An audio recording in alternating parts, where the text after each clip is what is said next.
कांग्रेस हमेशा अपने व्यक्तिगत स्वार्थ के लिए कानून, संविधान, व्यवस्था, किसी नियम को नहीं पालन करती है। 1978 में कि आपातकाल भी गलत था और ये संविधान का संशोधन ही गलत है। इससे बढ़कर क्या होगा? तो बेहतर होगा कांग्रेस अपनी आत्मा के अंदर टटोले और लोकतंत्र की भावनाओं को जाने। आपातकाल दिवस, काला धब्बा, गणतंत्र के ऊपर तमाचा, कांग्रेस ने आज ही के दिन 1975 में 25 और 26 की रात ये जो कलंक लगाया था, इंदिरा गांधी जी ने अपने चुनाव हारने के बाद कोर्ट के द्वारा दिए गए निर्णय के परिप्रेक्ष्य में, चूंकि कोर्ट ने उनके चुनाव का योग्य बताते हुए राजनारायण जी को विजयश्री देने का निर्णय सुनाया था। लेकिन जैसा कि होता आया, कांग्रेस हमेशा अपने व्यक्तिगत स्वार्थ के लिए कानून, संविधान, व्यवस्था, किसी नियम को नहीं पालन करती है। और अंबेडकर जी के लिए आज ग्वालियर में कांग्रेस के मित्र घड़ियाली आंसू बहा रहे हैं। वो बेहतर होगा कि उपवास में याद करें कि अंबेडकर जी को जीते जी उनने कितना त्रास दिया है। अंबेडकर जी को जीते जी जिस संविधान निर्माता ने संविधान बनाया, उसको उस निर्वाचन की प्रक्रिया से उस पार्लियामेंट में भी नहीं जाने देने का पाप अगर किसी के सिर पे है तो कांग्रेस के सिर पे है। कांग्रेस ने उनको एक भी चुनाव जीतने नहीं दिया। उपचुनाव जब उनके दो पार्टी के जीते, एक उपचुनाव में उनके सदस्य ने इस्तीफा देकर उनको निर्वाचन का मौका दिया, तो प्रधानमंत्री रहते हुए तत्कालीन प्रधानमंत्री श्रीमान जवाहरलाल नेहरू उस उपचुनाव में भी प्रचार करने गए और वहां पर भी उनकी आत्मा उनको हरा करके मानी।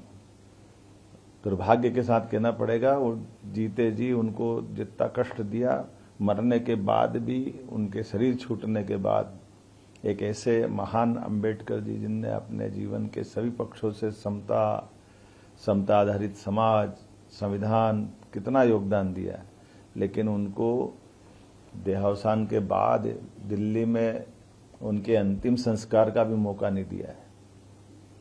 मजबूरी में उनकी उस मृत शरीर को लेकर के हवाई जहाज से बंबई जाना पड़ा और उससे बढ़कर के कांग्रेस के लोगों ने अन्याय करते हुए उस विमान के किराए का वसूली भी उनकी पत्नी से की। कल्पना कर सकते कि कांग्रेस कहां तक नीचे जा सकती। जीते जी उनको काम नहीं करने देती है, जीते जी उनके कष्ट बढ़ाती है, हारने के मजबूर करती है, शरीर छूटने के बाद जलाने का मौका नहीं देती है। जिस विमान से ले जाते हैं उस विमान का किराया उनकी पत्नी से वसूल करती। तो आज का दिन अच्छा है, ग्वालियर में कांग्रेसी मित्र उपवास कर रहे हैं। बेहतर होगा कि वो अपने उस कांग्रेस के अतीत किराया उनकी पत्नी से वसूल करती।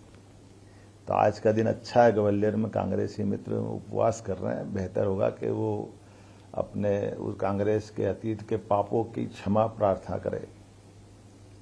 और ये जो पूरा घटनाक्रम अंबेडकर जी के प्रतिमा को लेकर के ये पूरा संकट खड़ा किसने खड़ा किया? कांग्रेस ने पहले विरोध किया और कांग्रेस ही आज बजाय ये कोर्ट में, हाई कोर्ट के चीफ जस्टिस की कमेटी के पास जाए, उनसे वहां निवेदन करे कि हाँ आप जल्दी निराकरण करो, हमारा पक्ष सुनो, लेकिन बजाय वहां करने के वोट की राजनीति करने ग्वालियर में जनता को मूर्ख बनाने आए।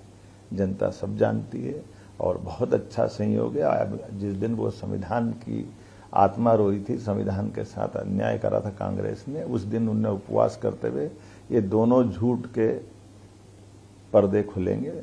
अंबेडकर जी के साथ उनके द्वारा किया गया अन्याय और संविधान के साथ, संविधान में संशोधन 42वां और 39वां, जिसके आधार पर इंदिरा गांधी जी ने अपने आप को प्रधानमंत्री पद को सभी न्यायालयीन कार्रवाई से ऊपर मान लिया था। ऐसा तो कभी हुआ ही नहीं, जिसको सहायोग कमीशन ने बाद में सिद्ध किया कि हाँ ये गलत हुआ है 1978 में कि आपातकाल भी गलत था और ये संविधान का संशोधन ही गलत है।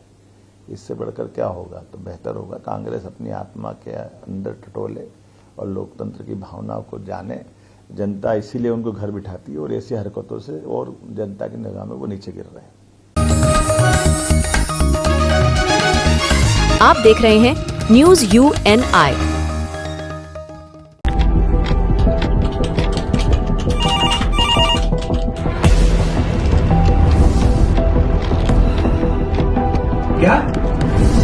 ठीक है, हम लोग अभी आ रहे हैं। राजनीति के राज जनता तक पहुंचाना आसान नहीं है। खबरें के बाजार में बिना तमाशे के सच दिखाना आसान नहीं है, लेकिन अब सब कुछ होगा आसान। हम हैं न्यूज UNI। न्यूज UNI हम जियो टीवी,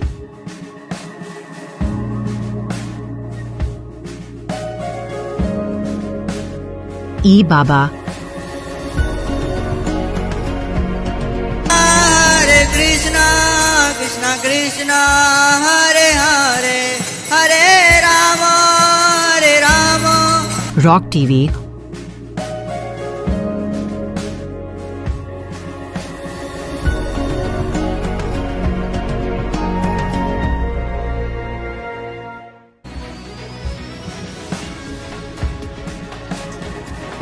और प्ले ऑन टीवी पर उपलब्ध हैं। हरे कृष्णा कृष्णा कृष्णा हरे हरे हरे राम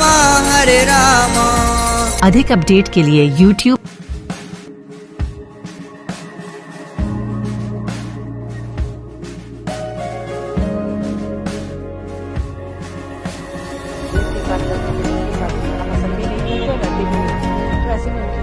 और Facebook पर फॉलो करें।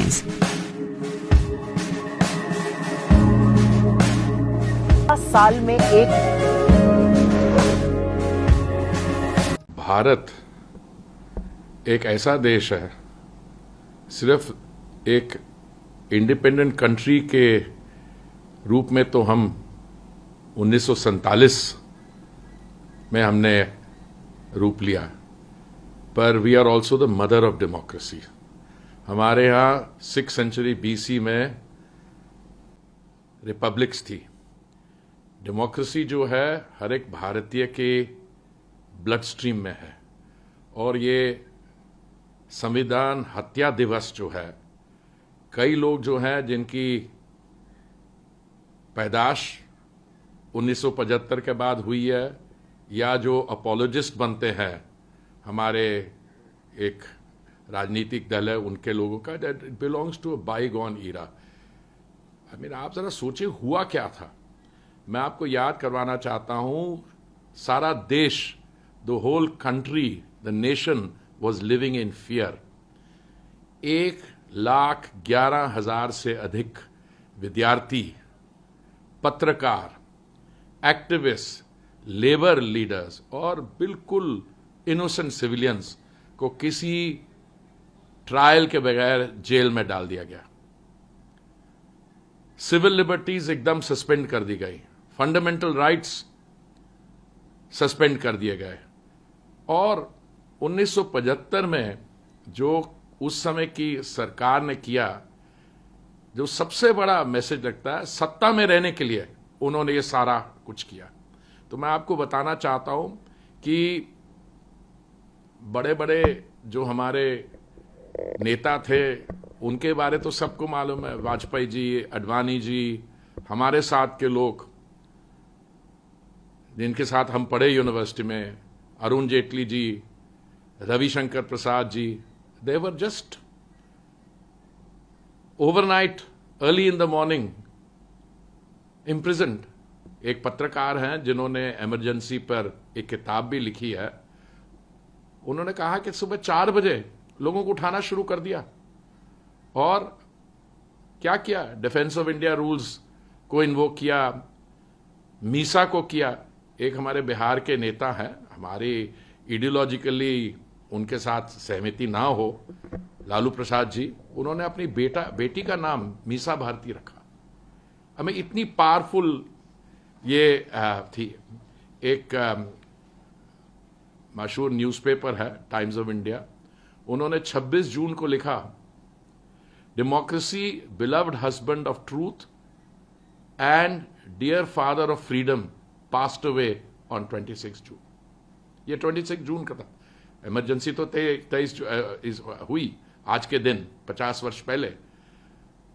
इंडियन एक्सप्रेस ने एक एडिटोरियल, क्योंकि प्रेस फ्रीडम कर दी गई, विद्याचरण शुक्ला जी इंफॉर्मेशन ब्रॉडकास्टिंग मंत्री बने, तो क्या किया, उन्होंने एक एडिटोरियल पूरा ब्लैंक छाप दिया, और उसका क्या पावरफुल मैसेज मिला। देखिए 1974 में मैंने गवर्नमेंट सर्विस ज्वाइन की। मैं फॉरेन सर्विस में जुलाई 1974 में ज्वाइन किया। 1975 जून में आई वॉज मैरिड। और मैं आपको याद कराना चाहता हूं कि उस समय सिविल सर्वेंट्स कभी पॉलिटिकल एक्टिविटीज में भाग नहीं लेते हैं, पर हम लोगों में इतना गुस्सा था कि मैंने भी जाके एक प्रोटेस्ट में जाके मैं शामिल हो गया। मुझे बहुत लोगों ने कहा कैसे क्या करोगे अगर आप अरेस्ट हो जाते या कुछ हो जाता। ये नहीं कि उसी दिन, उसके आसपास बड़े तरीके थे प्रोटेस्ट करने के, हमने किए। और मुझे याद है 1977 में मैं टोक्यो में था, तो उस समय ये आपकी स्मार्टफोन्स और ये न्यूज़ जो थी वो अखबारों में जो न्यूज़पेपर ऑफिसेज होते हैं वहाँ पे टेलीप्रिंटर पे आती थी। मुझे याद है हमारे उस समय काउंसलर थे 2, मैं उनके नाम भी कह दूँगा उनसे। एक तो अमरनाथ राम जी जो हमारे इमीडिएट बॉस थे, वो थे, अभी ही is no longer with us but I am sure he will forgive me for this thing. और एक और हमारे सीनियर IAS ऑफिसर थे। तीनों मैं उनके साथ गया। क्योदो एक जापानीज न्यूज़ एजेंसी है, और हम क्योंकि टाइम डिफरेंस है इंडिया और जापान में, और हम टेलीप्रिंटर पे खड़े रहे। और जैसे ही घंटी बजी टेलीप्रिंटर में कि बहुत बड़ी न्यूज़ आ रही है, we were thrilled that Mrs Gandhi was first trailing and then she lost. तब हमें लगा कि देखिए सिविल सर्वेंट थे हम, क्यों खड़े रहे। न्यूज़ ऐसे हमारे अंदर ये पेंट अप एंगर था। और हमने कहा अगर मिसेस गांधी ट्रेल कर सकती है और लूज कर सकती है, इसका मतलब ये जो भी वो लोग कहते थे डिसऑर्गेनाइज्ड ऑपोजिशन है, ये रिटायरमेंट से आए जयप्रकाश नारायण जी, उन्होंने आंदोलन खड़ा किया ना। एकदम the country celebrated and celebrated. उस मैं बता रहा हूँ 1977 की जब हमारी कांग्रेस सरकार गिरी और मोरारजी भाई के नीचे वो एक सरकार बनी, तो वो जो उत्साह था उस समय एक मानने लायक है। But what happened between 75 and 76? जो अपोलोजिस्ट थे वो तो थे, पर हमारे में से कुछ लोग, हमारे माननीय प्रधानमंत्री जी उस समय प्रचारक थे, उन्होंने अपना भेष बदल के he went around Punjab, he went around the villages, और जो फैमिलीज थी जिनके परिवार में से लोग इम्प्रिजन हुए और जो एक्टिविस्ट मिसिंग थे, उनकी फैमिलीज से मिले और उनको लिटरेचर बांटा। वो अंडरग्राउंड लिटरेचर था, सीक्रेट मीटिंग्स की। और उन्होंने 1978 में एक किताब भी लिखी, संघर्ष मां गुजरात, जो इमरजेंसी के बारे ट्रूथ थी, उसको सच्चाई थी, उसको अपोज किया, और जिसको कांग्रेस बिल्कुल दबाने के चक्कर में थी। आपको याद है एक शाह कमीशन ऑफ इंक्वायरी बनाई गई जस्टिस शाह के नीचे। मेरे तो अपने परिवार का एक बड़े, हमारे एक सीनियर, हमारा very close relative, he was member of the Shah commission. मुझे याद है कितने डर में वो काम करते थे, पर उन्होंने शानदार रिपोर्ट निकाली। और बाद में जब कांग्रेस सत्ता में आई, उन्होंने उस रिपोर्ट को ही डिस्ट्रॉय कर दिया। इमरजेंसी के दौरान 60 लाख लोगों को फोर्सिबली स्टेरिलाइज कर दिया गया, उनके कंसेंट के बगैर। लोगों को अपने घर से उठा के स्टेरिलाइज, क्योंकि वो जो हमारी नेशनल लीडर थी, उनका एक बेटा था, ही बिलीव्ड इन पॉपुलेशन कंट्रोल, और ये पॉपुलेशन कंट्रोल का एक नया तरीका निकाला कि लोगों को घर से उठा के फोर्सिबली स्टेरिलाइज कर दो। और उसके बाद मैं आपको और बताऊं, एक तुर्कमान गेट में जो हादसा हुआ, बहुत लोगों को वहां से उठा के ले गए, और उसमें दी फिगर्स वेरी, पर एक बड़े माने हुए पत्रकार थे कुलदीप नायर जी, जिनको हम बड़ी अच्छी तरह जानते हैं। उन्होंने क्या कहा, उन्होंने कहा कोई उसी में dozens, maybe over 100 people have died in this kind of force sterilization, और ये जो स्लम एविक्शन और ऐसी एक्टिविटीज थी। और डेमोक्रेसी की क्या बात करते हैं ये लोग। 38th amendment was passed, जिसमें the courts were barred from reviewing the emergency. 39th amendment was pass कि जो प्रधानमंत्री के election could not be questioned, और 42nd अमेंडमेंट के साथ फंडामेंटल राइट्स ही एब्रोगेट कर दिए गए। उस समय एक बड़े मशहूर जज थे, जस्टिस HR खन्ना, वो सीनियर मोस्ट थे, काबिलियत में कोई उनमें दो राय नहीं थी। He was superseded for the post of chief justice of India. अच्छा, मैं बताता हूं वहां से चलते चलते उसके बाद क्या हुआ। देखिए, ये लोग कहते हैं कि निंदा करना चाहते हैं, इनको याद करवाना चाहिए कि इन्होंने पार्लियामेंट 48 ऑर्डिनेंसेस वर पास्ड, 21 महीने में कोई पार्लियामेंट में डिबेट नहीं हुआ। और उस समय एक प्रधानमंत्री के एक प्रिंसिपल सेक्रेटरी थे, उन्होंने ये कहा कि कैबिनेट की अप्रूवल ही नहीं की जरूरत ही नहीं है। इमरजेंसी जिसमें कॉन्स्टिट्यूशन, संविधान में बेसिक स्ट्रक्चर चेंज कर दिया, फंडामेंटल राइट्स उड़ा दिए। PN हक्सर साहब, परमेश्वर नारायण हक्सर, बहुत लायक थे, हमारे फॉरेन सर्विस के थे, और उन्होंने कह दिया कि कैबिनेट की अप्रूवल की जरूरत ही नहीं है। 40,000 workers were jailed for demanding their right.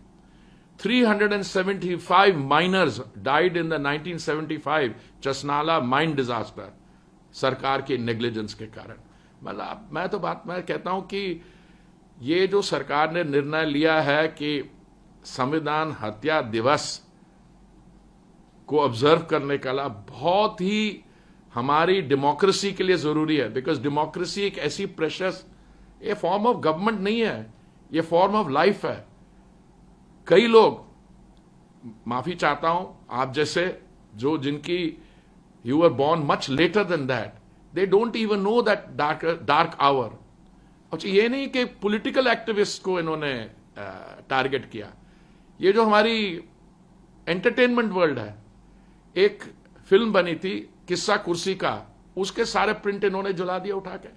और एक कुछ ऐसी और फिल्में थी, आंधी और 10 नंबरी, इनको बैन कर दिया। और Kishore Kumar ji, I mean he is a legend, उनके जो गाने ऑल इंडिया रेडियो पे क्यों बैन कर दिया? इसलिए नहीं कि उन्होंने कुछ कहा, क्योंकि वो प्रेज नहीं कर रहे थे। सरकार चाहती थी कि सारे जो दुनिया है उनको प्रेज करें। और मुझे याद है, आई मीन गायत्री देवी जी, 1 महीने, she comes from a royal family, she was jailed, kept in a cell without hygiene. एक और एक्ट्रेस थी साउथ की, मुझे नाम अभी याद नहीं आ रहा, शायद स्नेहलता रेड्डी, एस्थमा पेशेंट थी वो, और उनको रखा in a cell without a toilet, force to sleep on the floor, और 5 दिन उनकी रिलीज के बाद शी पास्ड अवे। अब देखिए, शर्म की बात है, 1985 में राजीव गांधी जी ने पार्लियामेंट में कहा, if A PM thinks emergency is necessary and doesn't impose it, he is not fit to be PM। और शाह कमीशन रिपोर्ट जो थी, जिसके बारे मैंने आप ही जिक्र किया, दैट वाज बर्न। देखिए, अभी जो कांग्रेस की सरकार है, कुछ इनके नेता है, I don't want to dignify them by taking their names, कहते जी सेंटर स्टेट रिलेशन का। इनको पूछा रहा है, आपने कितनी बार स्टेट गवर्नमेंट्स को डिसमिस किया? 100-150 बार। उनके एक प्राइम मिनिस्टर ने 100 बार किया।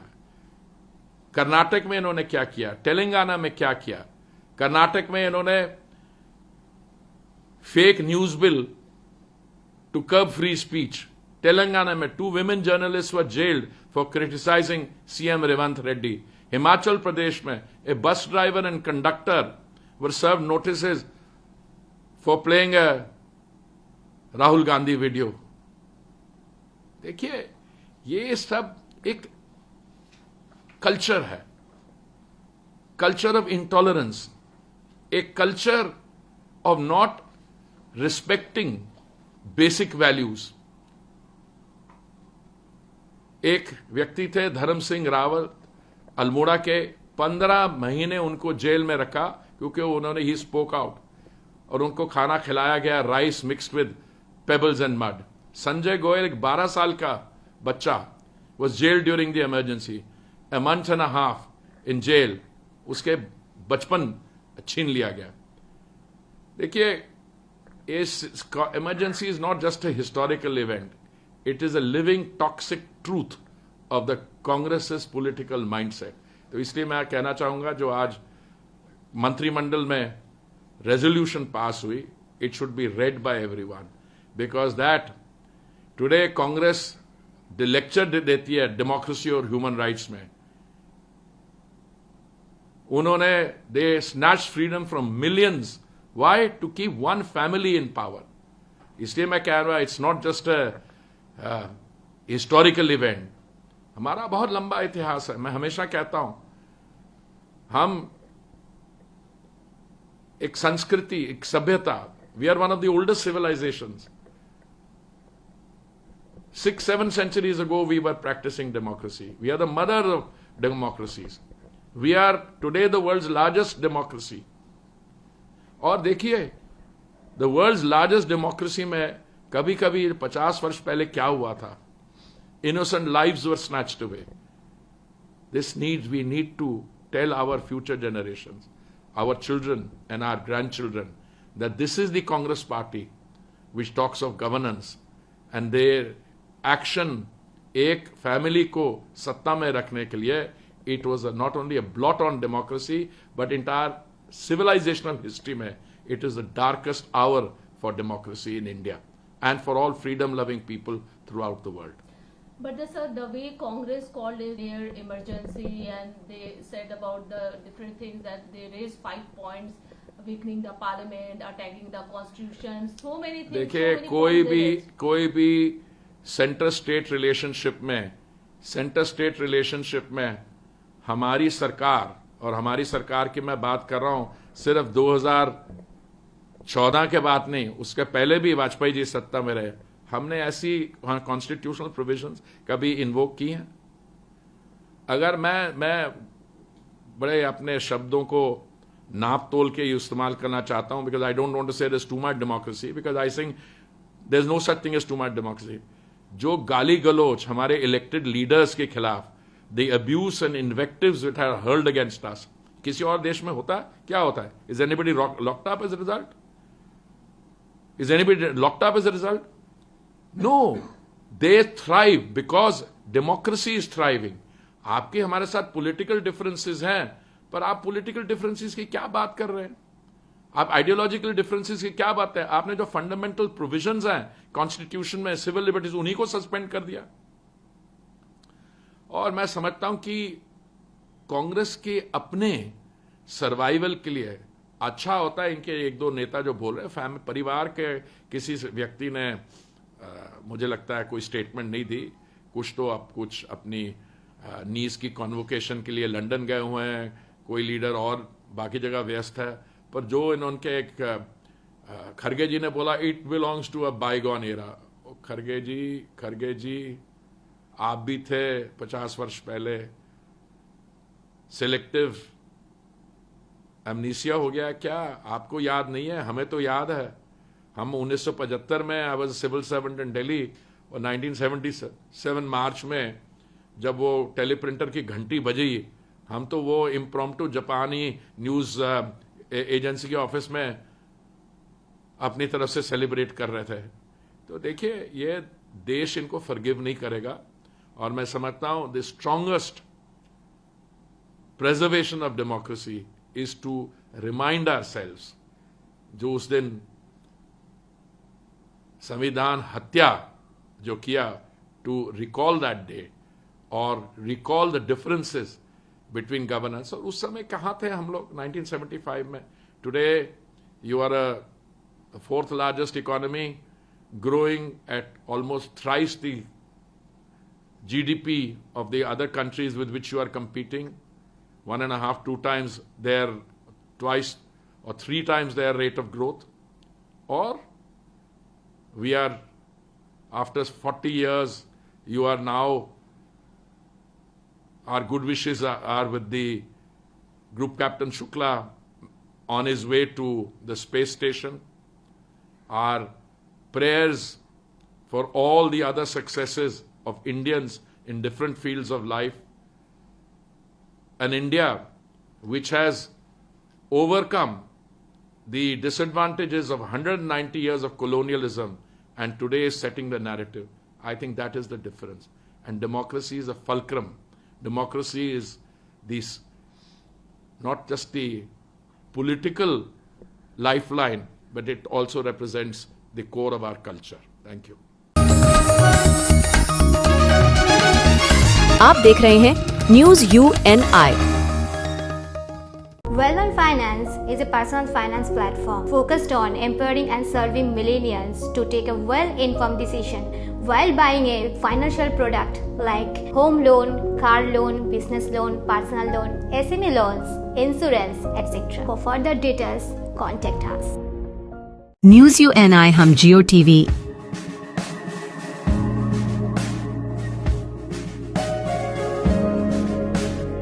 ई बाबा Hare Krishna, Krishna Krishna, Hare Hare, Hare Rama, Hare Rama. Rock TV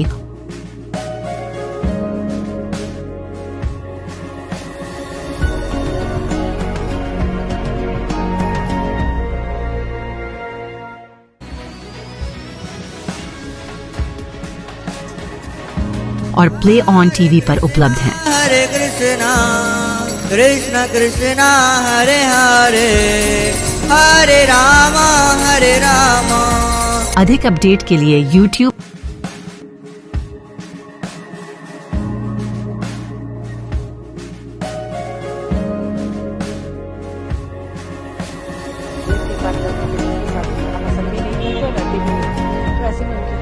और Facebook पर फॉलो करें।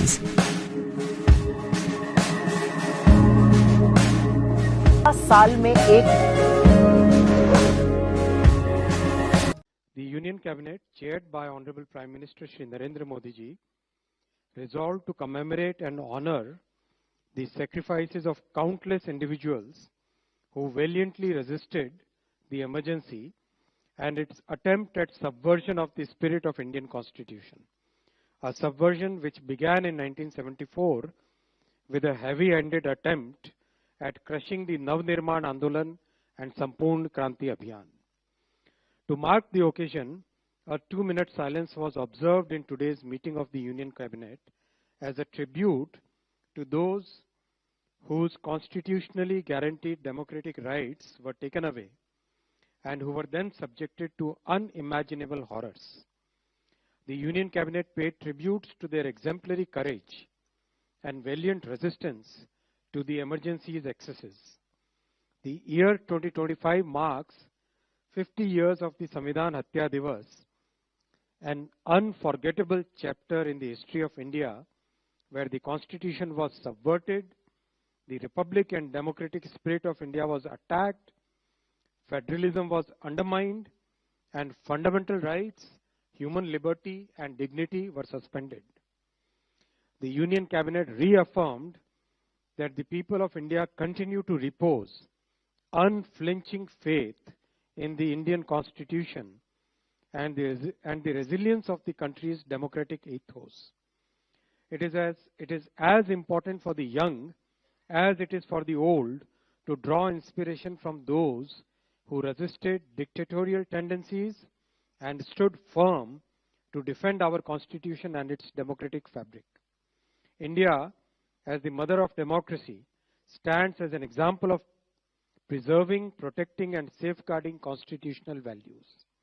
Let us, as a nation, renew our resolve to uphold our Constitution and its democratic and federal spirit. ये resolution आज भारत के cabinet में माननीय प्रधानमंत्री जी की अध्यक्षता में रखा गया कैबिनेट में और आपके साथ इसका टेक्स्ट शेयर करेंगे। मैं साथियों उसके बाद में कैबिनेट में जो फैसले लिए गए उस पर आता हूं। आज 3 बड़े फैसले लिए गए। सबसे पहले पुणे मेट्रो का एक्सटेंशन 3,626 करोड़ रुपीस के एक्सटेंशन से पुणे मेट्रो लाइन 2। सेकेंड, झारिया एक बहुत पुराना प्रॉब्लमेटिक इश्यू है, वहां पर जो अंडरग्राउंड फायर और लैंड के सबसिस्टेंस के कारण जो दिक्कत आती है उसका एक रिवाइज्ड मास्टर प्लान आज अप्रूव हुआ 5,940 करोड़ रुपीस से। और तीसरा इंटरनेशनल पोटैटो सेंटर, उसका रीजनल सेंटर आगरा उत्तर प्रदेश में 111 करोड़ रुपए के लागत से अप्रूव हुआ। इन तीनों विषय पे मैं डिटेल में आता हूँ। साथियों, पुणे आज देश में one of the largest cities के रूप में उभरा है और बहुत बड़ा इकोनॉमिक सेंटर है, एजुकेशन हब है, R&D का बहुत बड़ा हब है, बहुत अच्छे एजुकेशनल इंस्टीट्यूशन है वहां पर। महाराष्ट्र में सेकंड मोस्ट पॉपुलर सिटी है। वहां के अर्बन ट्रांसपोर्टेशन को एक तरीके से रिजुविनेट करने के लिए लगातार प्रयास किए गए हैं। आपने देखा है कुछ ही समय पहले कैबिनेट के कई निर्णयों में पुणे मेट्रो को लगातार एक के बाद एक प्रोजेक्ट से अपग्रेड किया जा रहा है। अभी करीब 33 किलोमीटर ऑपरेशनल है पुणे मेट्रो और 33 किलोमीटर और इसका कंस्ट्रक्शन चल रहा है। आज लाइन 2 इसका 3,626 करोड़ रुपीस के आउटले से इसका एक्सटेंशन अप्रूव हुआ। इससे 12 किलोमीटर 12.75 किलोमीटर और ऐड होंगे और 13 more stations will be added. City के जो बहुत फास्ट ग्रोइंग सबर्ब्स है ईस्ट और वेस्ट में, वो सब इससे कनेक्ट होंगे। बहुत सारे IT हब्स हैं, एकेडमिक एरियाज हैं और रेजिडेंशियल एरियाज हैं जिसको इसका बेनिफिट मिलेगा। जो ऑपरेशनल लाइन्स है लाइन 1 और लाइन 2, लाइन 1 नॉर्थ और साउथ का कॉरिडोर है, लाइन 2 ईस्ट और वेस्ट का कॉरिडोर है। अगर आप देखेंगे पुणे डिस्ट्रिक्ट को नॉर्थ और साउथ के कॉरिडोर और ईस्ट से वेस्ट का कॉरिडोर, ये दो लाइन 1 और लाइन 2 33 किलोमीटर ऑलरेडी ऑपरेशनल है। इसमें आगे लाइन 1 का जो एक्सटेंशन कुछ समय पहले अप्रूव किया गया था स्वारगेट से कटराज, ये वाला कॉरिडोर, ये दो लाइन 1 और लाइन 2 33 किलोमीटर ऑलरेडी ऑपरेशनल है। इसमें आगे लाइन 1 का जो एक्सटेंशन कुछ समय पहले अप्रूव किया गया था स्वारगेट से कटराज, ये वाला नीचे वाला सेक्शन जो आप देख रहे हो लाइन 1 का, इसका कंस्ट्रक्शन अभी तेजी से चल रहा है। और एक और अप्रूव किया गया था बहुत कुछ ही समय पहले लाइन 1 का नॉर्थ में जो एक्सटेंशन है PCMC, ऊपर देखोगे आप एकदम टॉप में PCMC Pimpri Chinchwad municipal corporation, वहां से निगडी तक वो लाइन करीब 4.4 किलोमीटर की कुछ समय पहले अप्रूव हुई थी। लाइन 3 बन रही है, आप ये रेड कलर में देख रहे हो जो, ये कंप्लीट PPP में बन रही है 23.2 किलोमीटर की लाइन। आज जो अप्रूव हुआ है लाइन 2 का एक्सटेंशन, जो आप राइट हैंड साइड में देखोगे, वो अप्रूवल हुआ है 2A और 2B, यानी वेस्ट में और ईस्ट में दोनों तरफ लाइन 2 का एक्सटेंशन अप्रूव हुआ है। ये बेसिकली 2A जो वेस्ट में दिख रहा है वनाज टू चांदनी चौक 1.12 किलोमीटर है और जो ईस्ट में दिख रहा है 11.63 किलोमीटर है Ramwadi to Wagholi Vithalwadi. Complete Pune metro अगर हम देखें, ये पुणे का पूरा एरिया है। इसमें लाइन 1 ये नॉर्थ से साउथ को कनेक्ट करने वाली, लाइन 2 ईस्ट से वेस्ट को कनेक्ट करने वाली, और इसके एक्सटेंशंस जो नॉर्थ साउथ और ईस्ट वेस्ट दोनों कॉरिडोर्स को आगे लेके जाते हैं, और ये PPP वाली लाइन 3। ओवरऑल एंटायर पुणे शहर का एक अच्छा अर्बन ट्रांसपोर्टेशन का इससे मॉडल बनेगा जो कि पुणे की ग्रोथ को कई वर्षों तक सपोर्ट करेगा। और बहुत अच्छा इसका बेनिफिट है, एनवायरमेंटल बेनिफिट है, बहुत अच्छा लोगों की कॉस्ट ऑफ लिविंग कम होती है, ईज ऑफ लिविंग बढ़ती है, और total network one of the largest in the country होएगा, which will be comparable to the large cities of Delhi, Mumbai, Chennai, Bengaluru, Kolkata, इन सब के बराबर होते होते 80 किलोमीटर का नेटवर्क बनेगा। आप जानते हैं कि इन 11 वर्षों में देश में मेट्रो का बहुत रैपिड एक्सपेंशन हुआ है।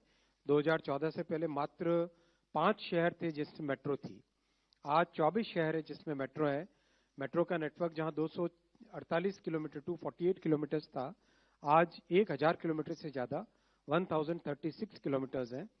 करीब करीब दुनिया में टॉप 3 लार्जेस्ट मेट्रो नेटवर्क्स में भारत की गिनती होने लगी है। डेली राइडरशिप 1 करोड़ से ऊपर पहुंच चुकी है मेट्रो नेटवर्क में. That's a very big change because that really improves people's lives. Cost of living कम होती है, एनवायरमेंटल लोड कम होता है, कार्बन डाइऑक्साइड एमिशंस कम होते हैं, और ट्रैफिक का जो कंजेशन होता है शहर में वो कम होता है. ट्रैफिक के कंजेशन के कारण जो ह्यूमन ट्रेजेडी आती है कई बार एक्सीडेंट्स के रूप में, वो कम होती है. इसीलिए मेट्रो का एक्सपेंशन मोदी जी ने, प्रधानमंत्री जी ने बहुत एक मेथोडिकल वे में इन 11 वर्षों में किया है.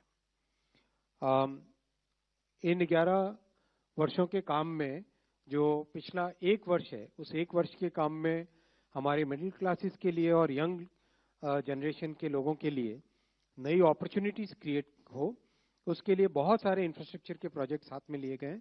ये 1 साल की समरी है. करीब करीब 10.5 लाख करोड़ रुपए के टोटल प्रोजेक्ट्स लिए गए, जिसमें कई तरह के प्रोजेक्ट्स हैं. मेट्रो है, हाईवे है, एयरपोर्ट है, पोर्ट है, इंडस्ट्रियल टाउनशिप्स है, रेलवेज है, हाइड्रो प्रोजेक्ट्स है, रोपवेज है. ये कंप्लीट उसकी एक समरी है. जैसा हर कैबिनेट में कुछ न कुछ ऐड होकर आपके सामने समरी रखी जाती है, ये वही समरी है. ट्रांसपोर्ट सेक्टर में इन्वेस्टमेंट करने से देश का ओवरऑल डेवलपमेंट होता है, एफिशिएंसी बढ़ती है, कार्बन डाइऑक्साइड का लोड कम होता है, कॉस्ट ऑफ लॉजिस्टिक्स कम होती है. इसीलिए अब तक इस 1 वर्ष में 4,61,000 करोड़ रुपए के ट्रांसपोर्टेशन के सभी प्रोजेक्ट्स सैंक्शन किए हैं कैबिनेट में. मैं साथियों आऊंगा, बहुत इंपॉर्टेंट प्रोजेक्ट है झारिया कोल फील्ड. झारिया कोल फील्ड की एक यूनिक प्रॉब्लम है. कोल कंपनीज का जो नेशनलाइजेशन हुआ था, उससे पहले एक लंबे समय तक अनसाइंटिफिक तरीके से माइनिंग होती थी. उस अनसाइंटिफिक तरीके से माइनिंग होने के कारण झारिया के पूरे एरिया में जमीन के नीचे बहुत एक लंबे समय से फायर का इंसिडेंस चल रहा है. उस फायर के इंसिडेंस के कारण वहां पे रहने वालों के लिए तकलीफ है. कई बार जमीन में से आग निकल के आती है. बहुत एक सीरियस बड़ी प्रॉब्लम है. इस प्रॉब्लम को सॉल्व करने के लिए 2009 में पहले एक मास्टर प्लान बना था. उसमें कई तरह के सुधारों की जरूरत थी, और इन पिछले 10 वर्षों में एक सस्टेन्ड वे में काम किया, जिसके कारण जो एक्टिव फायर साइट्स थी वो 77 से रिड्यूस होकर 27 में आ गई, 77 से कम होकर 27 पे आई. और जो स्टेबलाइज करना था 595 साइट्स में से 39 साइट्स स्टेबलाइज हुई.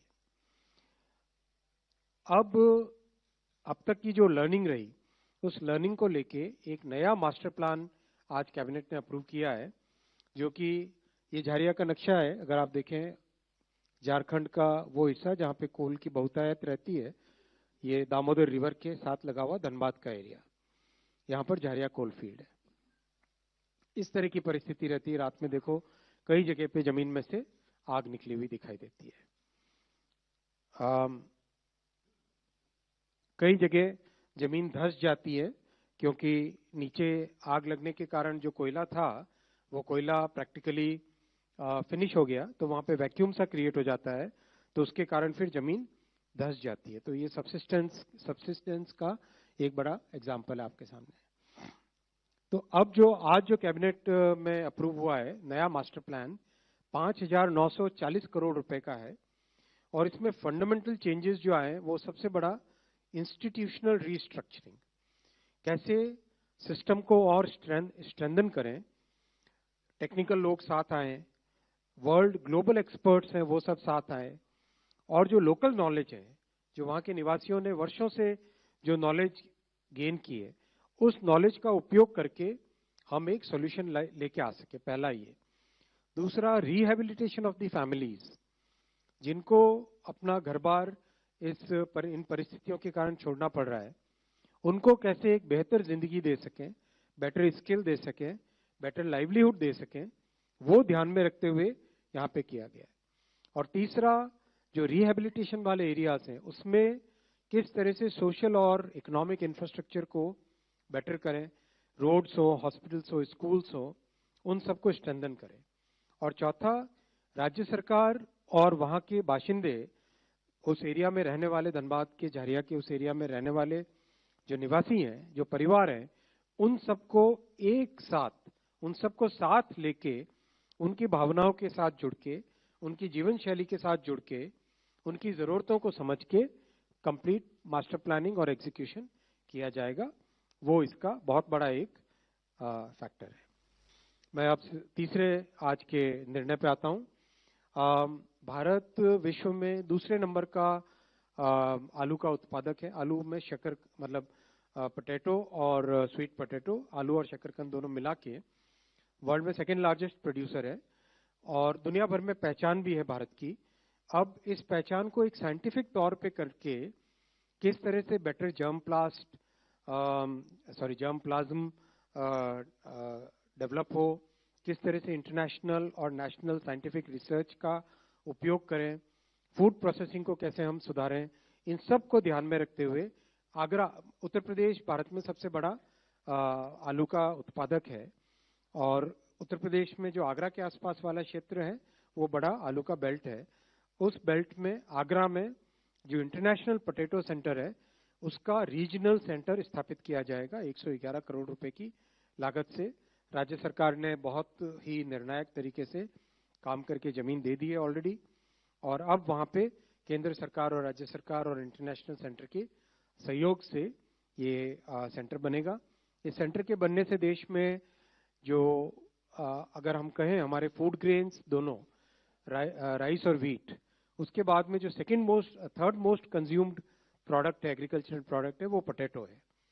तो ये इस सेंटर से एक साइंटिफिक तरीके से आगे बढ़ा जाएगा, इसीलिए ये निर्णय लिया गया है।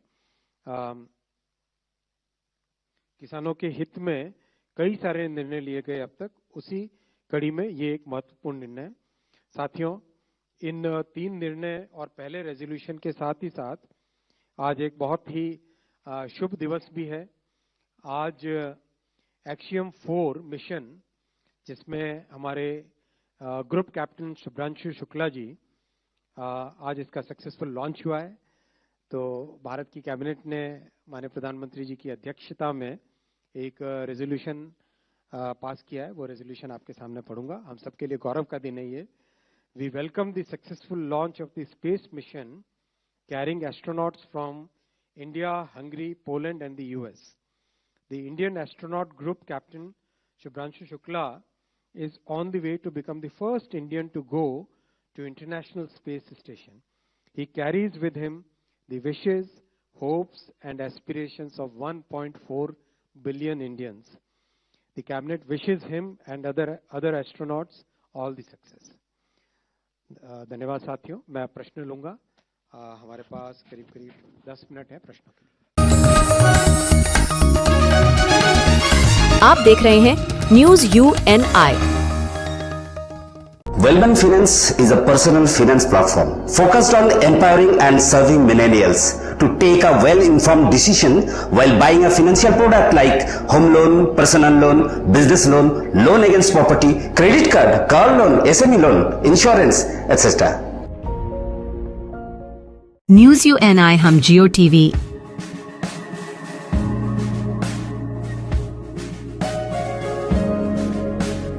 ई बाबा हरे कृष्णा कृष्णा कृष्णा हरे हरे हरे राम रॉक टीवी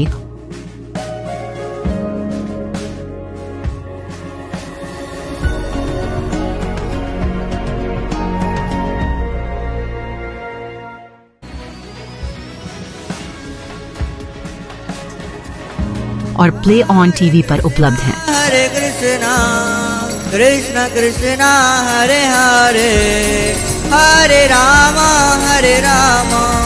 अधिक अपडेट के लिए YouTube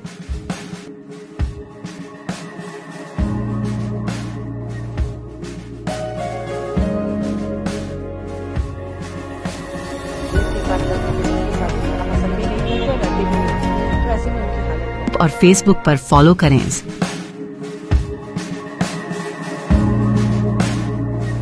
साल में एक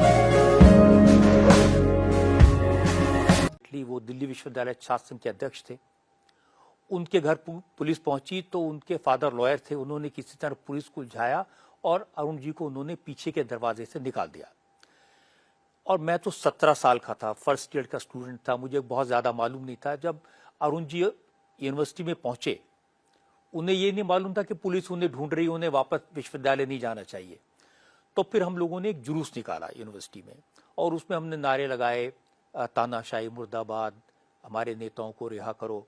और फिर यूनिवर्सिटी का जो कॉफ़ी हाउस है उसमें ऊपर जाके, मुझे आज भी याद है, अरुण जी टेबल पर खड़े हो गए, हम सब लोग चारों तरफ खड़े थे और वो भाषण दे रहे थे। और तब हमने देखा कि पुलिस चारों तरफ से धीरे धीरे धीरे घेरा बनाते हुए हम सबको अरेस्ट करने के लिए आगे बढ़ रही थी।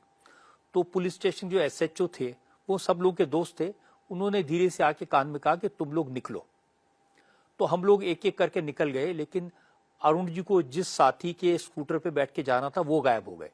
तो अरुण जी को तो पुलिस पकड़ के पहले पुलिस स्टेशन ले गई और बाद में उन्हें अंबाला जेल भेज दिया गया।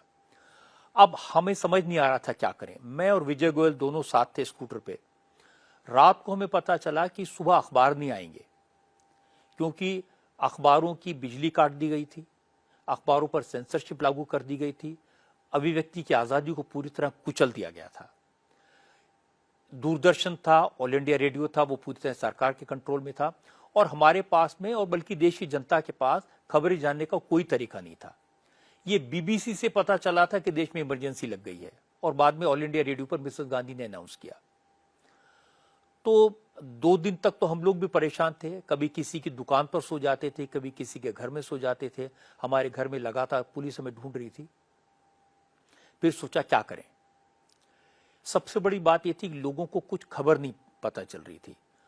तो मैंने और विजय गोयल ने प्लान किया कि हम लोग एक पर्चा निकालेंगे, साइक्लोस्टाइल्ड न्यूज़पेपर जिसको हमने कहा था, उसका नाम हमने रखा मशाल। और उसके ऊपर जो साइक्लोस्टाइलिंग पेपर है, मेरी हैंडराइटिंग अच्छी थी तो मैं हाथ से उस पर पूरी खबर लिखता था।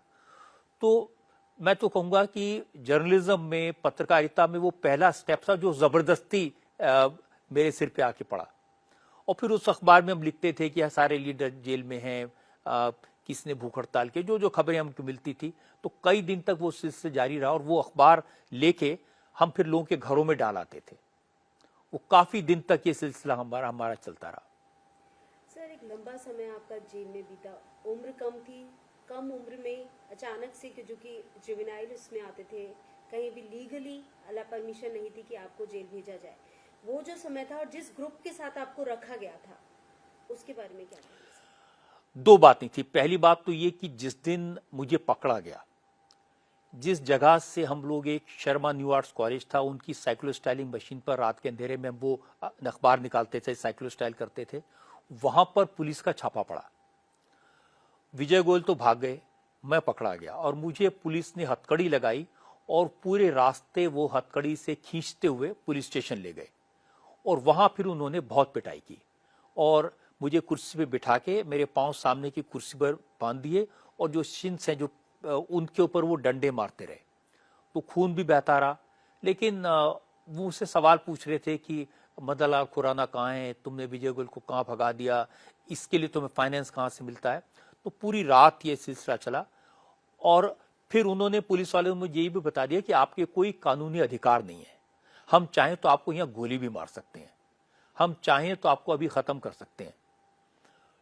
तो लेकिन मन में डर नहीं था, क्योंकि साल भर से हम लोग जेपी के आंदोलन में थे, तो बहुत पुलिस की लाठियां भी खाई थी, मार भी खाई थी।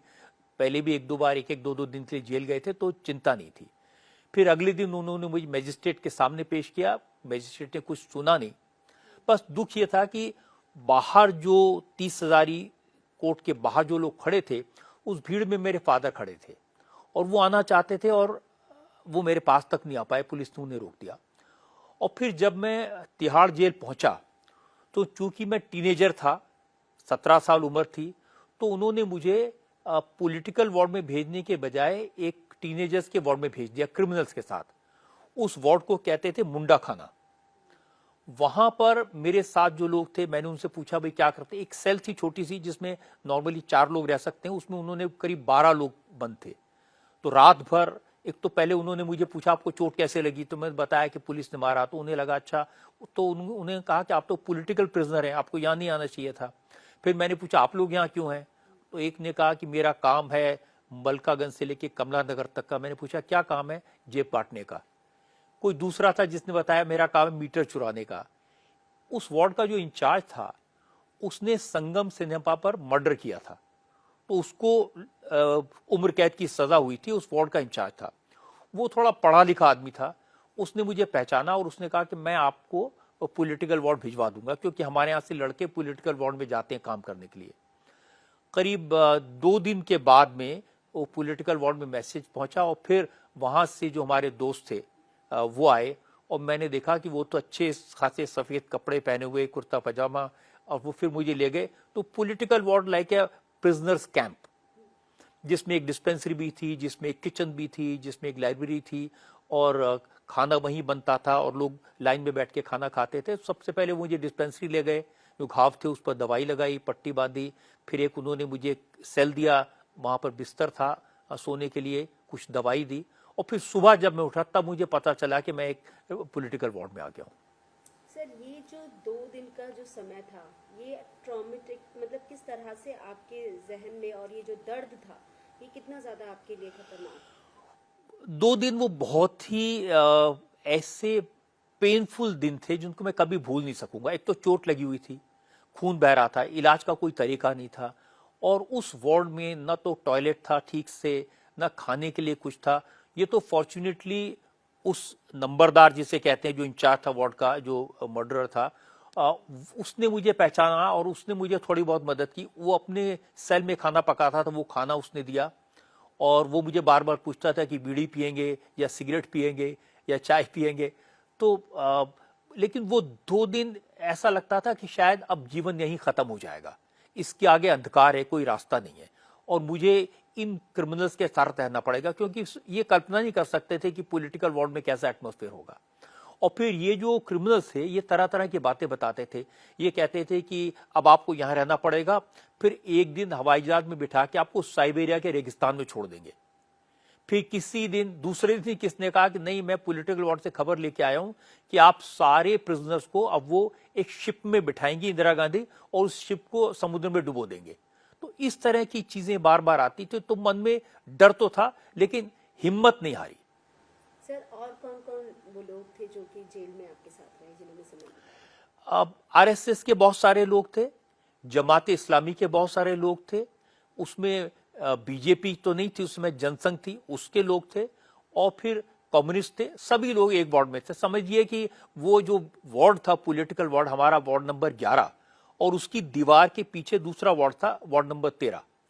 13 नंबर वार्ड में बड़े बड़े पॉलिटिकल प्रिजनर्स थे। उसमें चौधरी चरण सिंह थे, प्रकाश सिंह बादल थे, राज नारायण थे, और हमारे वार्ड में नॉर्मली जो कॉलेजेस के प्रिंसिपल्स थे, टीचर्स थे, लॉयर्स थे। मुझे याद है प्राणनाथ लेखी वहाँ थे, पीएन डोगरा राजधानी कॉलेज के प्रिंसिपल वो वहाँ थे, मदन दास देवी जो आरएसएस के बड़े लीडर थे वो उस वार्ड में थे। तो बहुत सारे लोग थे, लेकिन फिर उसमें जमात इस्लामी के ही लोग थे, वो अपना नमाज पढ़ते थे, आरएसएस के लोग शाखा लगाते थे, लेकिन खाने पीने का तरीका एक ही था। उसी वार्ड में जो घंटे वाला हलवाई है चांदनी चौक के, वो भी अरेस्ट करके जेल में थे, तो वो किचन के इंचार्ज थे, वो खाना बनवाते थे और सब लोग लाइन में बैठ के खाना खाते थे। उसमें कोई ये नहीं देखता था कि कौन जमात इस्लामी का है और कौन आरएसएस का है, कौन कम्युनिस्ट है और कौन जनसंघ का है, एक तरह का ऐसा। और सब लोग शाम को नारे लगाते, तो मेरी ड्यूटी ये थी नारे लगवाने की। तो वो तानाशाही के खिलाफ, इंदिरा गांधी के खिलाफ, इमरजेंसी के खिलाफ रात को आधा घंटा नारे लगाते थे। हम जानते थे ये आवाज कहीं बाहर नहीं जाएगी, लेकिन अपने मन को संतोष था कि हम आवाज लगा रहे हैं और ये आवाज शायद कहीं गूंज करके देश में पहुंचेगी। किसी तरह का सर कम्युनिकेशन हुआ था सरकार से उस वक्त जब आप जेल में थे? लगभग इतने समय तक जेल में आपने समय बिताया? नहीं, कई महीनों तक तो कोई कम्युनिकेशन नहीं था। कोई किसी तरह का कोई कम्युनिकेशन सरकार के साथ होने का सवाल ही पैदा नहीं होता था। जो जेलर थे, जो वहां लोग थे, उनसे कम्युनिकेशन होता था, लेकिन उनको भी कुछ पता नहीं था। ये भी नहीं पता था कि जेल के बाहर क्या हो रहा है। इसीलिए तरह तरह की अफवाहें, तरह तरह की डरावनी खबरें बार बार अंदर आती थी, लेकिन किसी को पता नहीं था। हमारे घर के लोग कभी कभी जेल में मिलने आते थे। जब वो जेल में मिलने आते थे तो उनसे थोड़ा बहुत बाहर के दुनिया के बारे में पता चलता था, लेकिन वो ज्यादातर घर की बातें, परिवार की बातें यही करते थे। और उस समय जेल से मैं लेटर्स लिखा करता था अपने भाई को, अपने फादर को, तो वो लेटर्स जब मैं बाद में देखता हूं तो मुझे वो देख करके बड़ा वो दिन याद आते हैं कि मैं कैसे कैसी तकलीफ अंदर थी और क्या क्या हम लिखा करते थे उस समय, और घर वालों को क्या फील होता होगा, ये बड़ी बात थी।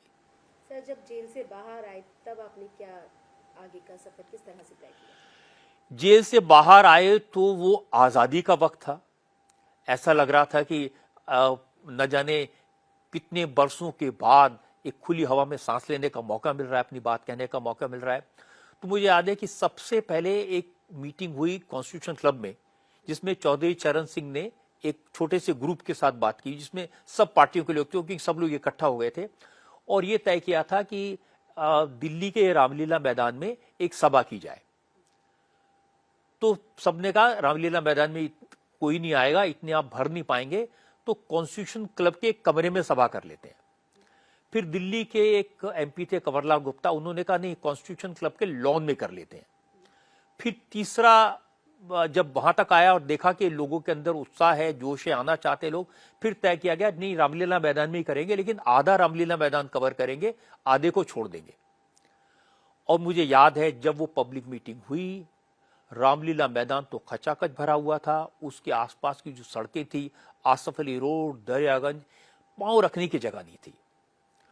लेकिन लोगों को रोकने के लिए, डिस्ट्रैक्ट करने के लिए दूरदर्शन पर उसी वक्त बॉबी फिल्म दिखाई गई थी, ताकि लोग उसको बॉबी फिल्म देखने के चले जाएं और घर पे बैठ के बॉबी देखें और पब्लिक मीट में। लेकिन वो मैदान पूरा भरा हुआ था, सब लोगों के भाषण हुए, और मैं तो बहुत छोटा था, पीछे खड़ा था। शुरू में मजमा लगाने के लिए मुझे मौका दिया गया था, 1-1.5 घंटे तक बहुत भाषण दिया था, लेकिन बाद में स्टेज के पीछे खड़े होकर मैं देख रहा था पब्लिक का जोश। और मुझे आज भी याद है कि आखिरी भाषण अटल बिहारी वाजपेयी का था, क्योंकि वो सबसे बड़े बेहतर वक्ता माने जाते थे। और अटल जी जब बोलने के लिए खड़े हुए, उनसे पहले मोरारजी देसाई और बाकी लोग बोल चुके थे, अटल जी जब खड़े हुए तो बहुत देर तक तालियां बजती रही। फिर मुझे याद है अटल जी ने 4 लाइनें सबसे पहले की, उन्होंने कहा कि मुद्दतों के बाद मिले हैं दीवाने, कहने सुनने को हैं बहुत से अफसाने, खुली हवा में जरा सांस तो ले लें, कब तक रहेगी आजादी कौन जाने। उसके बाद बहुत देर तक तालियां बजती रही, और फिर अटल जी ने जैसे कोई ऑर्केस्ट्रा को चलाता है, जैसे मेस्मराइज करता है पूरे पब्लिक को, ऐसा उनका भाषण था। और मुझे याद है उन्होंने कहा कि इमरजेंसी में जिन लोगों के भाई जेल में हैं वो बाहर आ जाएंगे, बहनों की कलाई पर राखी बांधने वाला कोई आ जाएगा, जिनकी नौकरियां चलेगी उनको नौकरियां मिल जाएंगी, लेकिन जिनकी नसबंदी हो गई उनकी मैं कोई गारंटी नहीं ले सकता। तो उसमें ह्यूमर भी था, दर्द भी था, और वो मुझे लगता है बहुत ऐतिहासिक भाषण था उनका, अभी भी मुझे याद है। आप देख रहे हैं न्यूज UNI।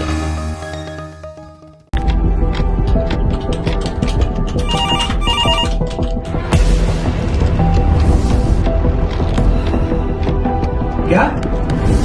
ठीक है, हम लोग अभी आ रहे हैं। राजनीति के राज जनता तक पहुंचाना आसान नहीं है। खबरें के बाजार में बिना तमाशे के सच दिखाना आसान नहीं है, लेकिन अब सब कुछ होगा आसान। हम हैं न्यूज UNI। OTT चैनल्स पर जैसे rock TV, Zinger TV, play on TV, ईवावा, D2H live TV, world TV, Nexa GTV HD, TV HD1, googly TV, star on TV, FTV, solid TV box, cric star, rose news, Chanakya world TV. इसके अलावा हम आपके साथ जुड़े रहेंगे social media pages पर, जो है हमारे Facebook UNI news Hindi, UNI news Bangla, उसके साथ लिंक्डइन और इंस्टाग्राम पर भी।